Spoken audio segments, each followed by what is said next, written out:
Hello friends, welcome to Roy's media. ഞാൻ advocate Anil Roy.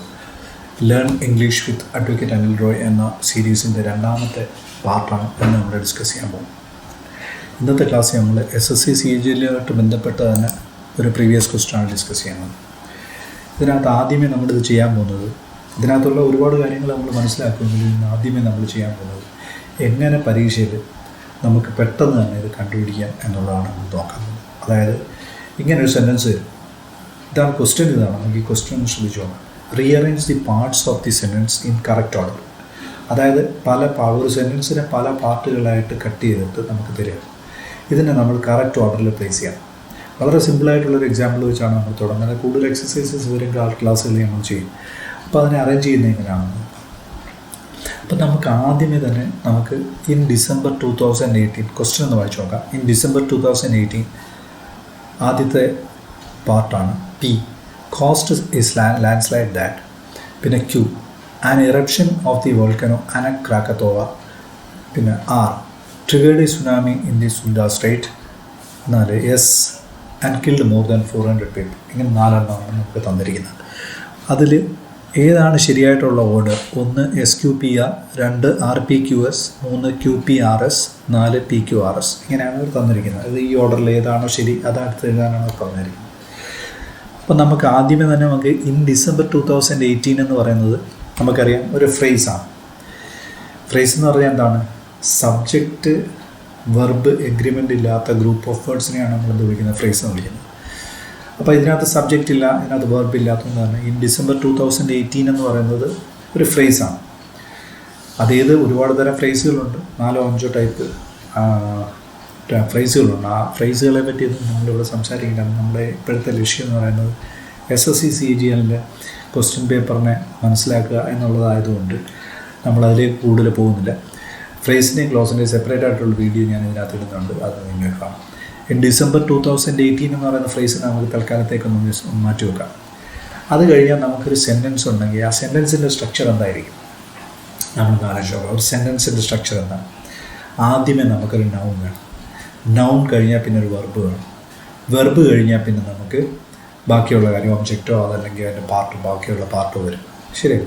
അപ്പോൾ ആദ്യത്തെ ഭാഗം എന്ന് പറയുന്നത് ഒരു നൗൺ വേണം എന്നുള്ളതാണ്.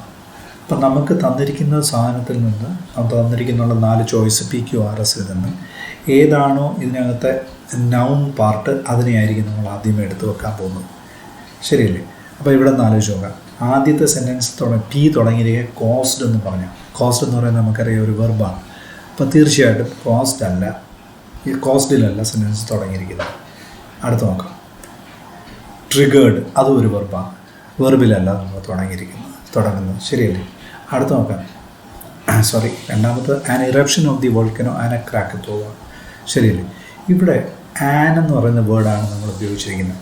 ആൻ എന്ന് പറയുന്നത് എന്താണ്? ആർട്ടിക്കിൾ. ആർട്ടിക്കിൾ കഴിഞ്ഞാൽ ഉടനെ നമുക്കറിയാം ഒരു വേർഡ് ഉണ്ടെങ്കിൽ അത് എന്തായിരിക്കും? നൗൺ ആയിരിക്കും. എന്തുകൊണ്ടാണെന്ന് വെച്ചാൽ ഓഫ് എന്ന് പറയുന്ന ഒരു പ്രിപ്പോസിഷനാണ്.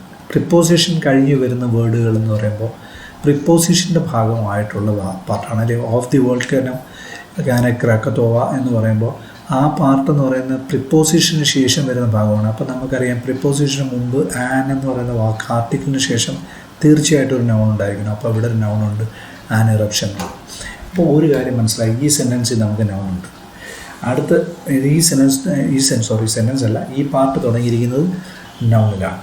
ഇനി അടുത്ത് നോക്കാം. ട്രിഗേർഡ് എന്ന് പറയുന്നത് എന്താണ്? വെർബാണ്. അപ്പോൾ ഈ പാർട്ട് തുടങ്ങിയിരിക്കുക വെർബിലാണ്. ആൻഡ് കൺജങ്ഷനാണ്. അത് കഴിഞ്ഞാൽ പിന്നെ നൗണില്ല. കിൽഡ് എന്ന് പറയുന്ന വെർബിലാണ് പറയുന്നത്. അപ്പോൾ ഈ 4 പാർട്ടിൽ Q എന്ന് പറയുന്ന ഭാഗം മാത്രമാണ് ശരിക്കും പറഞ്ഞാൽ നമുക്ക് എന്തുള്ളത്? ഒരു നൗണിൽ തുടങ്ങുന്നത്. അപ്പോൾ ഒരു സെൻറ്റൻസ് തുടങ്ങാനായിട്ട് ഏറ്റവും നല്ല സെൻറ്റൻസ് ഏതാണ്? ഏറ്റവും നല്ല പാർട്ട് ഏതാണ്? ഈ Q ആണ്. An eruption of the volcano Anak Krakatoa. ശരിയല്ലേ? ഇനി നമ്മളൊന്ന് ആലോചിച്ച് നോക്ക്. ഇതിൻ്റെ ആൻസർ ഇത് മൊത്തം ബാക്കി ആലോചിക്കാൻ നിൽക്കേണ്ട കാര്യമില്ല. ഇത്രയും കണ്ടപ്പോൾ തന്നെ നമുക്ക് ഏകദേശം ഇതിൻ്റെ ഉത്തരം മനസ്സിലായി. ഇതാണെന്ന് ആലോചിച്ച് നോക്കിയേ. Qയിൽ തുടങ്ങുന്ന ഇവിടെ ആകെ ഒരെണ്ണേ ഉള്ളൂ, 3. അപ്പോൾ ഇതിന് ആൻസർ 3 ആണ്. പരീക്ഷ എഴുതാൻ പോകുമ്പോൾ നമ്മൾ പ്രത്യേകം ശ്രദ്ധിക്കേണ്ട ഒരു കാര്യം എന്ന് പറഞ്ഞാൽ സമയം നഷ്ടപ്പെടാതെ എഴുതുക എന്നുള്ളതാണ്. നമുക്ക് ആൻസർ കിട്ടിക്കഴിഞ്ഞാൽ വെറുതെ നമ്മൾ ആൻസറെ സമയം കളയേണ്ട കാര്യമില്ല. അപ്പോൾ നമ്മളിതെങ്ങനെയാണ് കണ്ടുപിടിച്ചത്? ആൻ എന്ന് പറയുന്നത് ഈ ഒരൊറ്റ 4 ചോയ്സിനകത്ത് നൗണി തുടങ്ങുന്ന ഒരെണ്ണം മാത്രമേ ഉള്ളൂ. ഏതാ എന്തുകൊണ്ടാണ് നൗണിൽ തുടങ്ങുന്ന പാർട്ട് എടുത്തത്? നമുക്കറിയാം, ഒരു സെൻറ്റൻസ് തുടങ്ങണമെങ്കിൽ ആദ്യമേ സബ്ജക്റ്റ് വേണം, അത് കഴിഞ്ഞിട്ട് വേണം നമുക്ക് എന്ത് വേണ്ടുന്നത്, പിന്നെ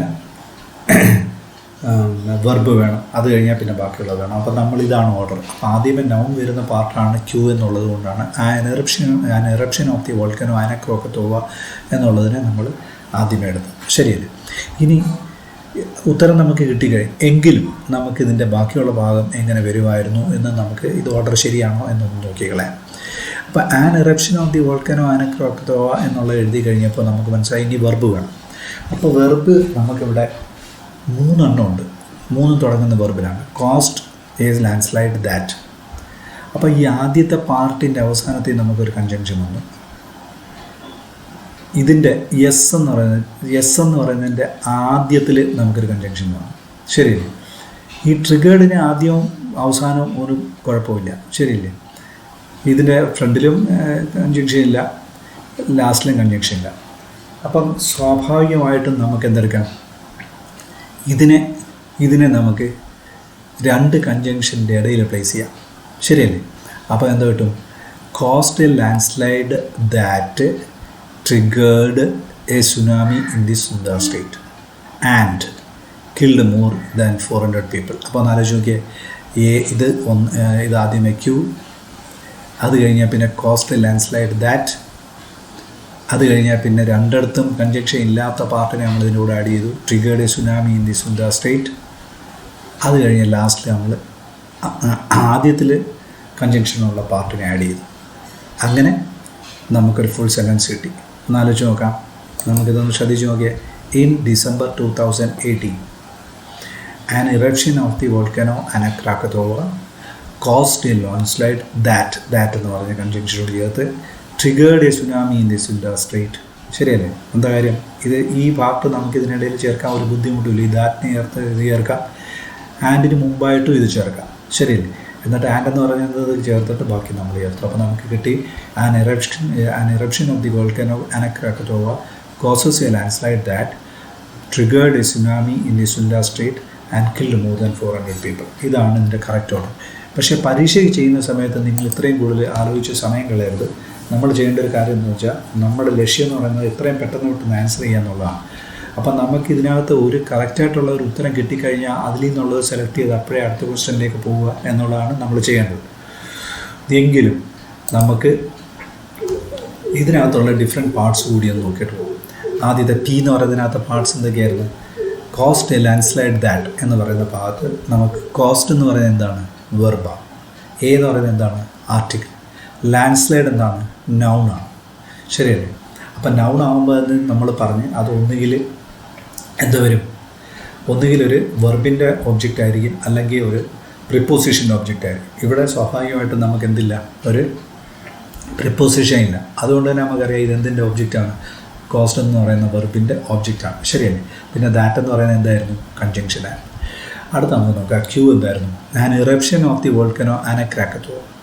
ഇതിനകത്ത് നമ്മൾ നോക്കിയാൽ ആൻ എന്ന് പറയുന്ന ആർട്ടിക്കിൾ, ഇറപ്ഷൻ എന്ന് പറയുന്ന നൗൺ, ഓഫ് എന്ന് പറയുന്ന പ്രിപ്പോസിഷൻ, ദി എന്ന് പറയുന്ന വീണ്ടും ആർട്ടിക്കിൾ, വോൾക്കനോ എന്ന് പറയുന്ന നൗണാണ്. പക്ഷേ ആനക്രാക്കത്തോവ എന്ന് പറയുന്ന നൗണിൻ്റെ അബ്ജക്റ്റീവായിട്ട് ഈ നൗണിനെ ഉപയോഗിച്ചിരിക്കുകയാണ്. ശരിയല്ലേ? ഏത് വോൾക്കനോ ആണ്? ആനക്രാക്കത്തോവ ആണ് ഇപ്പോൾ. ശരിയല്ലേ?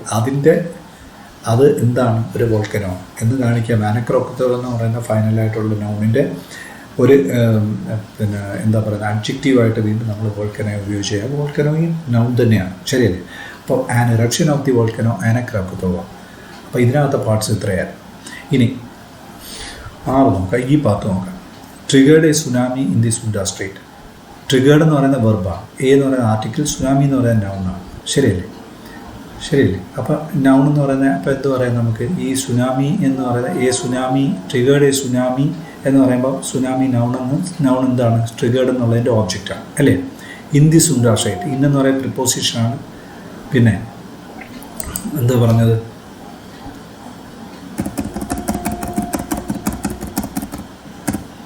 ഇന്നെന്ന് പറയുന്നത് പ്രിപ്പോസിഷനാണ്. ദി എന്ന് പറയുന്നത് ആർട്ടിക്കിളാണ്. സുന്ദർ സ്റ്റേറ്റ് എന്ന് പറയുന്നത് വീണ്ടും നൗണാണ്. അപ്പോൾ ഇത് എന്താണ്? സുന്ദർ സ്റ്റേറ്റ് എന്ന് പറയുന്ന നൗൺ എന്താണ്? ഈ പ്രിപ്പോസിഷൻ്റെ ഒബ്ജക്റ്റാണ്. ശരിയല്ലേ? Preposition of the object of the preposition. ഇനി സുനാമി എന്ന് പറയുന്നത് എന്താണ്? ഓബ്ജക്റ്റ് ഓഫ് ദി വെർബാണ്. ശരിയല്ലേ?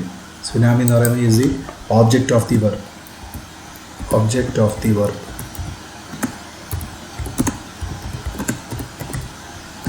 Object of the വെർബാണ്.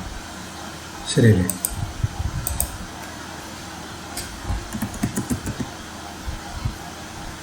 Object of the വെർബാണ്. അതേപോലെ ശുദ്ധ സ്റ്റേറ്റ് എന്ന് പറയുന്നത് എന്താണ്? അത് ഓബ്ജക്റ്റ് ഓഫ്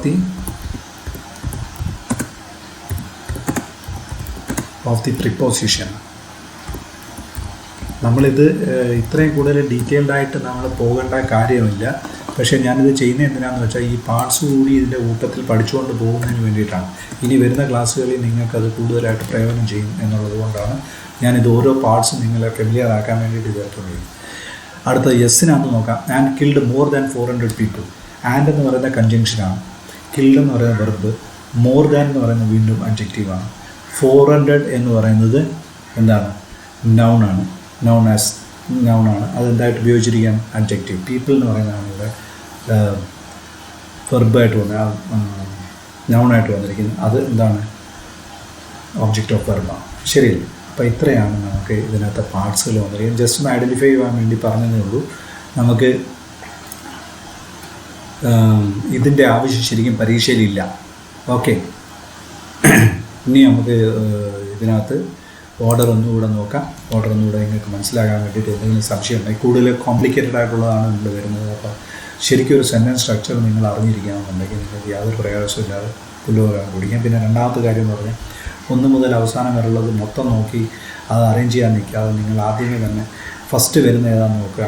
അല്ലെങ്കിൽ ഏതെങ്കിലും എണ്ണം അറിയാവുന്നത് ഓർഡറിലാണോ എന്ന് നോക്കുക. അതിനുശേഷം വേണം നിങ്ങൾ ചെയ്യാൻ.